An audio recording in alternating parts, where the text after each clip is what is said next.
Hi, it's David with Louisville Historic Tours down here on St. James Court in lovely old Louisville. This is one of the largest historic preservation districts in the country. If you like old houses, great architecture, this is the place to come. Right now it's a little cold and dreary, but in a couple weeks it's going to start warming up, and this will be a great time to come out and explore what's become known as America's most exuberant neighborhood.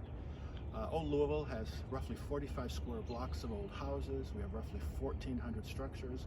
Most of these are old homes and mansions built between 1885 and 1900. So like I said, if you're a fan of old homes, great architecture, Victorian history, this is the place to come. They're saying Old Louisville is going to be the new Savannah, the new Charleston. So come down and see for yourself. From March 15th to November 15th, 7 days a week, we do guided walks through this great neighborhood. 11 o'clock a.m. and 1 o'clock p.m. daily, we do a history and architecture tour. It's called the America's Most Exuberant Neighborhood Tour. And then every night at 7:30, we have our most popular tour. It's called the America's Most Haunted Neighborhood. They say you can't go half a block in Old Louisville without there being a reportedly haunted house. So whether it's history or ghosts, great architecture, we have it all for you down here in Old Louisville. So we're looking forward to seeing you soon in Old Louisville, America's grandest Victorian neighborhood.